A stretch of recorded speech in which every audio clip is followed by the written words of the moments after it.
আসসালামু আলাইকুম। সবাই কেমন আছেন? আশা করছি আল্লাহর রহমতে সবাই ভালো আছেন।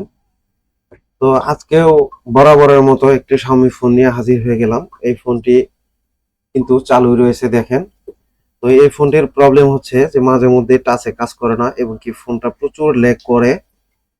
তো এই ফোনটি কিভাবে সমাধান করা যায় এটির জন্যই আসছে। তো এটির মডেল হচ্ছে Redmi Note 10s। এই একই মডেলের ফোন। এই ফোনটা যে ভাইয়ের, আবার এই ভাইয়ের ওয়াইফের জন্য একদিনেই হচ্ছে একই মডেলের ফোন, দুইটা ফোন কেনা হয়।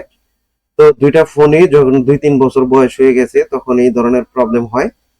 তো এই ভাইয়ের যে ওয়াইফের যে ফোনটা, এটি আরো বেশ দীর্ঘদিন আগে এই প্রবলেম গুলো সংঘটিত হয় এবং কি ফোনটি 1-2 মিনিট চলার পরে ফোনটি হ্যাং করতো, বিভিন্ন ধরনের ঝামেলা করতো।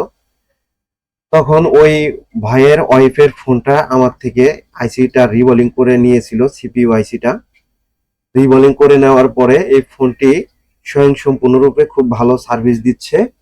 তো সেই ভাই আবারও আগের ফোনটা কমপ্লিট হয়ে যাওয়াতে ওই ভাই আবারও আমাকে বললেন যে ভাই এই ফোনটি আমাকে আবার রিপেয়ার করে দেন, যাতে করে আমার ওয়াইফের ফোনটার মতো আমিও দীর্ঘদিন ইউজ করতে পারি কোনো ধরনের প্রবলেম ছাড়াই। তো এখন দেখেন এই ফোনটি কিন্তু টাচে কাজ করতেছে, 2-1 মিনিট চলার পরেই আর টাচে কাজ করে না, ফোনটি প্রচুর হ্যাং করে, ল্যাগ করে। তো এখন এই ফোনটির আমি সিপিইউ আছে এটাকে রিবোলিং করব। এখন স্ক্রুগুলোকে আমি খুলে নেই, কারণ এই মডেলের আরেকটি ফোন আছে 464 যে ফোনটি, এটিও কিন্তু আপনার হ্যাংজনিত প্রবলেম হয়। তো এগুলো রিবোলিং করলে পূর্বের ন্যায় আবারও দীর্ঘদিন ইউজ করা যায় কোনো ধরনের ঝামেলা ছাড়াই। আর এই কাজগুলো আমরা সবসময় করে থাকি একদমই ঝুঁকি ছাড়া। এগুলো কাজ করতে আমাদের এখন কোনো ঝুঁকি লাগে না বা কোনো রিস্ক লাগে না। এখন এই স্ক্রুগুলোকে আমি এক এক করে খুলে নিচ্ছি, তারপরে আপনাদেরকে বোর্ডের কন্ডিশনটা দেখাবো।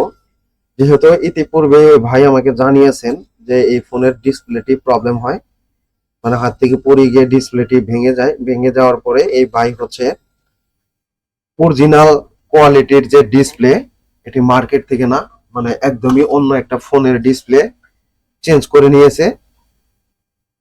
তারপরে হচ্ছে চেঞ্জ করার পরেও এই ফোনটি ভালোভাবে ইউজ করা যাচ্ছে না, একদমই বিভিন্ন ধরনের প্রবলেম করতেছে, কল আসলে হ্যাং হয়ে যায়, একটি ভিডিও গান দেখতে গেলে হ্যাং হয়ে যায়। তখন ওই মুহূর্তে আসলে এই ফোনটিতে যেহেতু অনেকগুলো টাকা ইনভেস্ট করেছে ডিসপ্লের উপরে, আর এই ডিসপ্লের যে অরিজিনাল যে ডিসপ্লে গুলো, এই ডিসপ্লে গুলো কিন্তু দাম অনেকটা বেশি হয়ে থাকে। তো যার কারণে এটি রিবোলিং করলে সলভ হয়ে যাবে আশা করি। তো এই ফোনটি হচ্ছে আমি রিবোলিং এর জন্য প্রিপারেশন নিচ্ছি এবং কি ডিসপ্লে ফ্রেম থেকে মাদারবোর্ডটাকে আলাদা করার চেষ্টা করতেছি। দেখেন এখানে হচ্ছে আরো স্ক্রু রয়েছে, এগুলোকেও আমাকে খুলে নিতে হবে। এটি হচ্ছে একদমই ফ্রন্ট ক্যামেরার সাইডের এখানে নিচে থাকে, এটিকে হচ্ছে আমি খুলে নিলাম। এখন ফিঙ্গারটাকে রিমুভ করে দিলাম। দেখেন এই অবস্থাতে ফিঙ্গারটি কিন্তু খুব সতর্কতা অবলম্বন করেই আমাদেরকে ফিঙ্গারটি খুলে নিতে হবে, তা না হলে এই ক্যামেরা ফিঙ্গার গুলো কিন্তু প্রবলেম হয়ে যেতে পারে। ফিঙ্গার প্রবলেম হয়ে গেলে তখন একটি সমস্যার কারণে কাস্টমার দিয়েছিল, আবার আরেকটি প্রবলেম কিন্তু হয়ে যাবে এখানে। আসলে বিষয়টি একটি তখন বিভ্রান্তিকর পরিবেশ হবে, যার কারণে খুব সতর্কতা থেকেই আমাদেরকে এই কাজগুলো করে নিতে হয়। তো শুধুমাত্র নোট 10s এর ক্ষেত্রে রিভলিং ইস্যু আসে না, Poco X2, X3, X3 Pro এই ফোনগুলোতেও কিন্তু হ্যাং লোগো জনিত প্রবলেম আসে বা ডেড ইস্যু আসে। এগুলোও কিন্তু সেম ওয়ার্কিং ই করতে হয়, কারণ হচ্ছে যে এগুলো সিপিইউ থেকে মূলত ভাবে এই প্রবলেম গুলো সংঘটিত হয়ে থাকে। তো এগুলো রিবোলিং করে নিতে হয়, রিবোলিং করলে অনেক দীর্ঘদিন চলে। আবার অনেক ভাইরা আর একটা কোশ্চেন করে থাকেন, সেটা হলো যে সেই কোশ্চেনের অ্যান্সারটা আমি এখন দেওয়ার চেষ্টা করব। কারণ অনেকেই হচ্ছে আমার ভিডিওগুলো দেখে কমেন্ট করে থাকেন যে ভাই এই ফোনটি একবার রিপেয়ার করলাম, পরবর্তী সময় যদি আবার কখনো কোনো ধরনের প্রবলেম হয় সেই সময়তে কি এই ফোনটি রিপেয়ার করা যাবে কিনা, এই বিষয়টা হচ্ছে জানাবেন, অনেকেই জানতে চেয়েছেন। তো সেই সব ভাইদের উদ্দেশ্যে আমি বলবো যে এই বোর্ডটি দেখেন একদমই ফুল ফ্রেশ। আমি বোর্ডের কন্ডিশনটি আমি আপনাদেরকে দেখাই। দেখেন এই বোর্ডটিতে কিন্তু কোনো ধরনের কোনো কাজ করা নেই, একদমই ফুল ফ্রেশ। এখন এই বোর্ডটিতে যদি সিপিইউটি রিবোলিং করা হয় অবশ্যই কিন্তু খুব দীর্ঘদিন চলবে এবং কি কোনো ধরনের প্রবলেম হবে না। আবার নেক্সট টাইমে যদি কখনো এই ফোনটিতে সেম প্রবলেম 1-1.5 বছর 2 বছর পরেও যদি বা 2-4-5 বছর পরেও যদি সিপিইউ জনিত প্রবলেম হয়, এটি আবারও পুনরায় রিবোলিং করতে পারলে এই ফোনের প্রবলেমটি কিন্তু সলভ হয়ে যাবে। তো এখানে দেখেন যে কোনো ধরনের কোনো কাজ করা হয় নাই। এখানে স্টিলের ঢাকনা, এটা আমি কিন্তু প্রথম খুলে নিতেছি। এই যে দেখেন এখানে কিন্তু থার্মাল পেস্ট এখনো রয়ে গেছে। এই বিষয়টি হচ্ছে আমরা সবসময় দেখতে পাই না অনেক অনেক ফোনের মধ্যে, কারণ হচ্ছে আগে থেকে কাজ করানো থাকে। তো এই ফোনগুলো রিপেয়ার করলে বেশ দীর্ঘদিন ইউজ করতে পারবেন নিঃসন্দেহে, কোনো ধরনের প্রবলেম ছাড়া। তো একই কথা হচ্ছে আমি বারবার আপনাদেরকে বলতেছি, যাতে করে হচ্ছে যে আপনারা যে কোনো জায়গায় দেখিয়ে ফোনগুলো যেন ড্যামেজ করে না ফেলেন। তো কিছু কিছু ফোনে এখানে সিপিইউটা বের করতে স্টিলের ঢাকনা কেটে নিতে হয় না, কিন্তু এটা হালকা একটু আমাকে কেটে নিতে হচ্ছে, তা না হলে এই সিপিইউ আইসিটা আমি এখান থেকে হচ্ছে বের করে নিতে পারবো না, এখানে প্রবলেম হবে। তো এখানে আমি ঢাকনাটাকে একটু কেটে নিচ্ছি, যে এইভাবে করে এখান থেকে হচ্ছে কেটে নিব। তো দেখেন বন্ধুরা, এখান থেকে আমি যতটুকু ঢাকনা কেটে নিয়েছি আইসিটা এখন ইজিলি ভাবে আমি এখান থেকে উঠিয়ে ফেলতে পারবো। তখন এই বোর্ডটিকে আমি পিসিবি স্ট্যান্ডের সাথে আটকে নিব।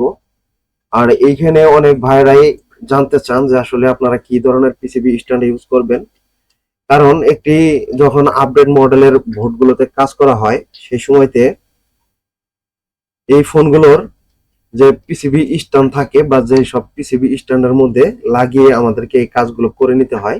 তো আসলে এই পিসিবি স্ট্যান্ড কিন্তু আমাদের একটা ভালো ভূমিকা ধারণ করে, কারণ হচ্ছে এই এইগুলো ভোটগুলোর লাগানোর সময় যতটুকু হিট লাগবে আইসি ওঠানোর সময় এবং কি লাগানোর সময়, যদি পিসিবি স্ট্যান্ড যদি এই তাপমাত্রা গ্রহণ করে তাহলে কিন্তু এখানে তাপমাত্রা কম হয়ে যাবে। এখানে বিশেষ একটি বিবেচনা থাকে, বিভিন্ন থাকে, এই বিষয়গুলো বুঝেই আমাদেরকে কাজগুলো করতে হবে। তো এখন আমি চলে যাব মাইক্রোস্কোপে এবং কি এ টু জেড প্রসেস আমি আপনাদেরকে দেখাবো যে আইসি গুলো কিভাবে মানে উঠাইতে হয়, লাগাইতে হয়। প্রত্যেকটা ভিডিওতেই কিন্তু আমি সবসময় আপনাদেরকে এ টু জেড ভাবে দেখানোর চেষ্টা করি। আর আমার এই ভিডিওগুলো কিন্তু লাইভ ভিডিওর মতো হয়, কারণ আমি সরাসরি ভয়েস দিয়ে থাকি এবং কি সরাসরি কাজ করি। এই স্টোরেজ আইসিটাকে এখান থেকে আমাদেরকে ঢেকে নিব খুব সুন্দর করে। আমরা ঢেকে নিয়ে যদি কাজ করি তাহলে এই আইসিটা কিন্তু সেফ থাকবে। আর এই আইসিটাতে কোনো ধরনের প্রবলেম হইলে তখন কিন্তু কাস্টমারের ডাটা লস হইতে পারে। ডাটা লস হয়ে গেলে তখন একটি অন্যরকম প্রবলেম হয়। এই প্রবলেমগুলো আসলে সলভ করা মুশকিল হয়ে যাবে তখন। এখন এইখানে আইসির চারো সাইডে আমি কিন্তু কোনো ধরনের পেস্ট এখানে আমি দেখতে পারতাছি না, কারণ হচ্ছে অবশ্যই এই আইসির নিচে কিন্তু পেস্ট রয়েছে। তো যেহেতু এটার চারো সাইডে কোনো পেস্ট নাই, তো এখানে হচ্ছে আমাকে কেটে নিতে হবে না, কেটে না নিলেও চলবে। আর যেগুলোতে পেস্ট থাকে সেগুলোকে বাধ্যগতভাবে আমাদেরকে এই চারো সাইডের পেস্ট গুলোকে কেটে নিতে হবে, তা না হলে এখানে আমরা স্বয়ংসম্পূর্ণভাবে কাজটি করতে পারবো না, কম্পোনেন্ট উঠে যাবে। তো এখানে হটগানের তাপমাত্রা যথাযথ রেখেই আমি এখানে ফাইনালি এখন হিট অ্যাপ্লাই করব এই আইসিটাকে ওঠানোর জন্য। আইসিটা ওঠাতে ওঠাতে আমি আপনাদের সাথে কিছু কথা বলি যে এই কাজগুলা যে ভাইদের কাছে হয় না বা সঠিক টুলস যন্ত্রাংশ এগুলো আপনারা এখনো ইনভেস্ট করতে পারেননি, চাইলে আমাদের থেকে আপনারা সার্ভিসগুলো নিতে পারবেন। সারা বাংলাদেশের আনাচে কানাচে যে কোনো প্রান্ত থেকেই আপনারা কিন্তু চাইলে আমাদের হেল্প নিয়ে আপনারা কাজগুলো করে নিতে পারবেন। কারণ হচ্ছে যে এই কাজগুলো আমরা উইদাউট রিস্কেই করে থাকি, কোনো ধরনের রিস্ক লাগে না। এবং কি এইসব কাজগুলো আমাদের হেল্প নিতে কুরিয়ার সার্ভিসের মাধ্যমে বাংলাদেশের যে কোনো প্রান্ত থেকেই আপনারা চাইলে আমাদের সাথে কাজগুলো করে নিতে পারবেন। এবং কি হচ্ছে নেক্সট টাইমে আপনারা কুরিয়ার সার্ভিসের মাধ্যমে কাজগুলো করে নিলে নেক্সট টাইমে যদি কখনো এই সব ফোনের কোনো ধরনের প্রবলেম হয় এই বিষয়টা কিন্তু আমরা নিঃসন্দেহভাবে দেখে দিই। আর এখানে আমি আরো একটি কথা বলি, সেটা হলো যে আসলে একটি ফোন রিপেয়ার করে দেওয়ার পরে ওই ফোনটি যখন দ্বিতীয়বার কোনো ধরনের প্রবলেম হয়, তখন এই বিষয়টা কিন্তু অনেক ভাইরাই হচ্ছে এই কাজগুলো দেখতে চান না। তো এই নেক্সট টাইমে যে প্রবলেমগুলো হয় বা দ্বিতীয়বার যে প্রবলেমগুলো হয়, এটি কিন্তু অনেক বেশি গুরুত্ব দিয়ে আমি দেখে থাকি, যাতে করে হচ্ছে আপনারা কোনো ধরনের যেন টেনশন না করেন বা কোনো দিকে আপনাদের মন খারাপ না হয়, সেই সব বিষয় মাথায় রেখেই কিন্তু আমি কাজগুলো করার চেষ্টা করে থাকি। আর এইসব ফ্রেশ বোর্ডে কিন্তু আপনারা নির্দিষ্ট সময়ের জন্য একটি ওয়ারেন্টি পেয়ে যাবেন। এই ওয়ারেন্টি সময় চলাকালীন যদি কোনো ধরনের কোনো প্রবলেম হয়, তাহলে কিন্তু এই ফোনগুলো আপনারা কোনো ধরনের খরচ ছাড়াই এই ফোনগুলো দ্বিতীয়বার আবার রিপেয়ার করে নিতে পারবেন, যদি হচ্ছে সেম প্রবলেমটি আপনাদের সামনে সংঘটিত হয় সেই ক্ষেত্রে। তো এইসব বিষয় অনেক ভাইরাই বুঝেন, আবার অনেক ভাইরাই হচ্ছে বুঝতে চান না যে আসলে ওয়ারেন্টি দেওয়ার মানেটা কি বা ওয়ারেন্টির বিষয়টা কি। তো এখানে যদি এই বিষয়টা হচ্ছে আমি আপনাদের সামনে ক্লিয়ার করে দেই, সেটা হলো যে একটি বোর্ডে যখন আমরা কাজ করি, তখন বিভিন্ন ধরনের প্রবলেম কিন্তু এখানে সংঘটিত হয়, যেগুলো নতুন হাতে যে ভাইরা কাজগুলো করে থাকেন, আর আমরা বিগত দীর্ঘদিন যাবত এই কাজগুলো করে আসতেছি, যাতে করে হচ্ছে এই সমস্যা আমরা সম্মুখীন না হই, এসব স্টেপ ফলো করেই আমরা এই কাজগুলো করার চেষ্টা করে থাকি।